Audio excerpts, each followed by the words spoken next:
Hello बच्चों, online class में आपका स्वागत है। बीएसटीसी प्रथम वर्ष शिक्षा के उद्देश्य ज्ञान एवं पाठ्यचर्या इकाई 2 का अध्ययन कर रहे हैं हम।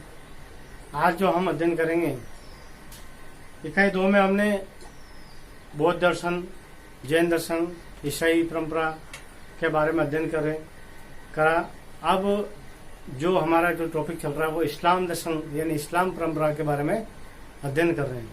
तो आज हमारा जो टॉपिक रहेगा वह है इस्लाम की परंपराओं का शिक्षा पर प्रभाव। बीएसटीसी फर्स्ट ईयर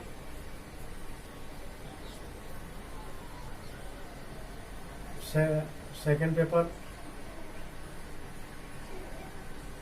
प्रकरण है अपने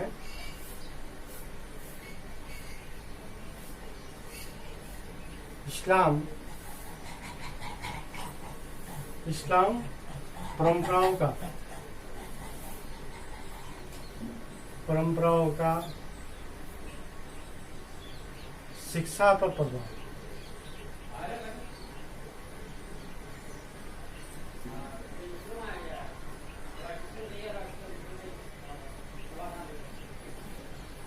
यानी जो इस्लाम दर्शन या इस्लाम धर्म स्टार्ट हुआ या मोहम्मद साहब ने इस्लाम धर्म की स्थापना की और दलितों की और बहुत ही जो इस परिस्थिति में दयनीय स्थिति, उस समय इस्लाम धर्म की स्थापना की मोहम्मद साहब ने। तब उन चीजों, इस धर्म में बहुत सी चीजों का नियम बनाए गए, बहुत सी चीजें का परिवर्तन किया गया। तो इससे, इस धर्म से या इस परंपरा से शिक्षा पर क्या प्रभाव पड़ा। यानी उस समय भी जैसे बौद्ध धर्म में शिक्षा चलती थी, जैन धर्म में भी शिक्षा चलती थी, ईसाई परंपरा में भी शिक्षा चलती थी। हर धर्म ने अपने अपने हिसाब से शिक्षा में परिवर्तन किया है। ऐसे ही इस्लाम परंपराओं यानी इस्लाम धर्म ने या इस्लाम धर्म दर्शन ने शिक्षा पर क्या प्रभाव डाला, शिक्षा में क्या परिवर्तन किया, शिक्षा में क्या नवाचार किया। जिससे सबसे पहले एक बिंदु है धर्म आधारित शिक्षा। धर्म आधारित शिक्षा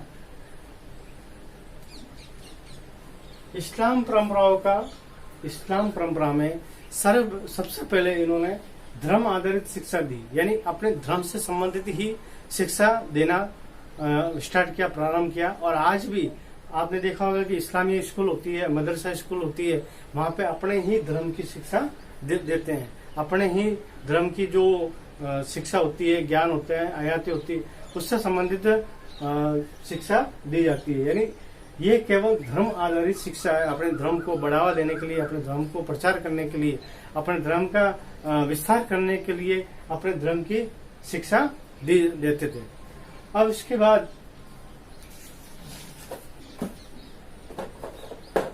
जातिगत भेदभाव की स्थिति दूसरा है।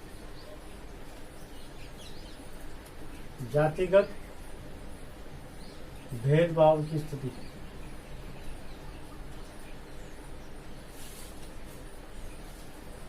जातिगत भेदभाव की स्थिति का मतलब होता है कि ये अपने धर्म से संबंधित शिक्षा देते थे।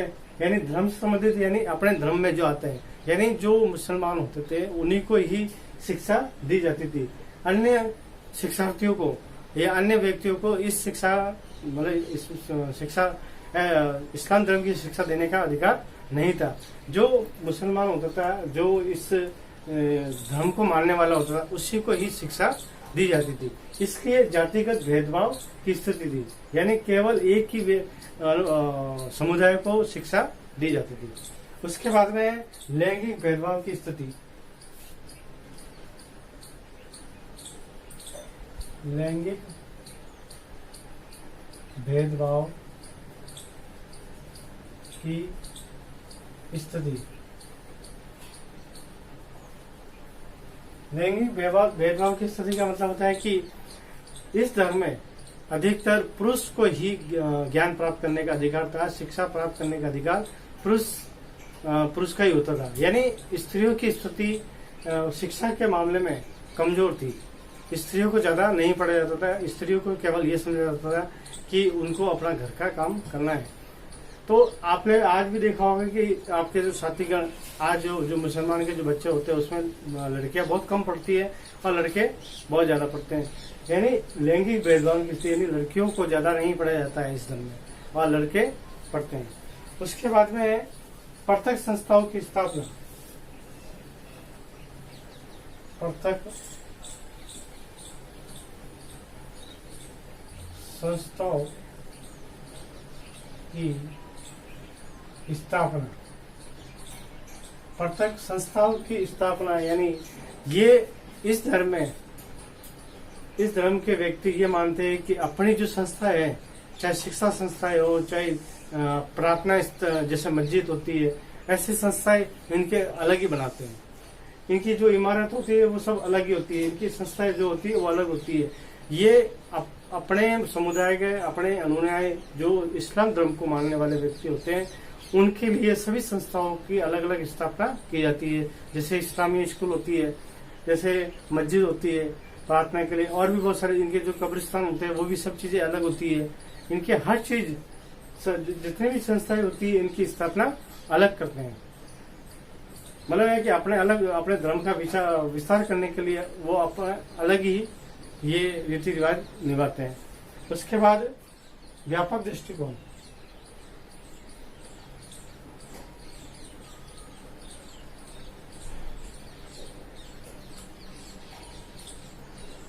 व्यापक दृष्टिकोण, इन इस्लाम धर्म का जो इस्लाम परंपरा, इनका जो दृष्टिकोण है वो दृष्टिकोण व्यापक दृष्टिकोण होता है।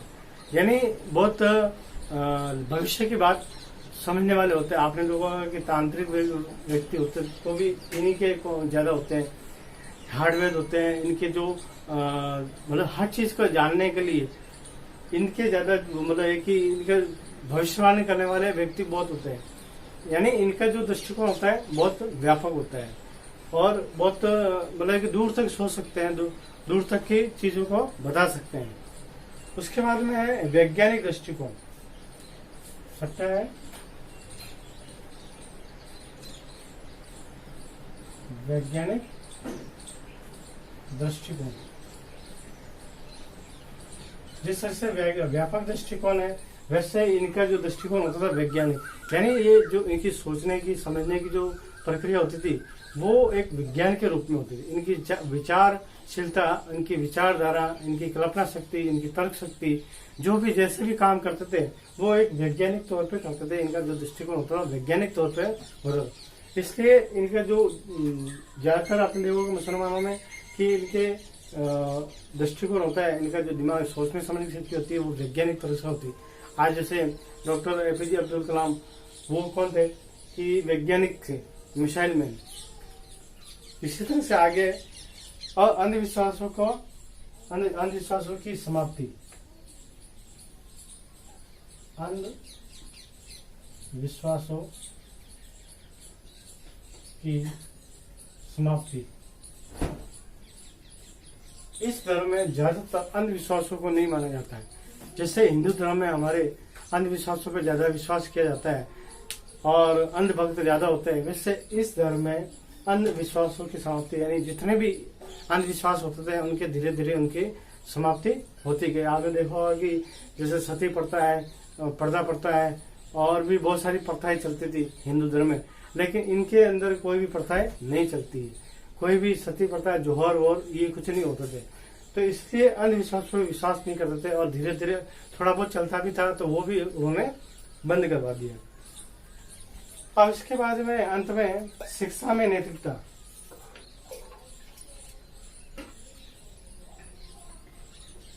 शिक्षा में नैतिकता, इनकी जो शिक्षा होती है वो धर्म से संबंधित थी, और जो धर्म से संबंधित थी तो अपने धर्म को बताने के लिए, अपने धर्म का प्रचार प्रसार करने के लिए शिक्षा में नैतिकता का प्रयोग करते थे। शिक्षा में नैतिकता यानी इनकी जो शिक्षा होती थी नैतिकपूर्ण होती थी, एक कर्तव्यनिष्ठ होती थी, एक जिम्मेदारी वाली होती थी, उत्तरदायित्वपूर्ण ये शिक्षा मानी जाती थी। तो आशा करता हूँ कि ये बिंदु आपको समझ में आए होंगे।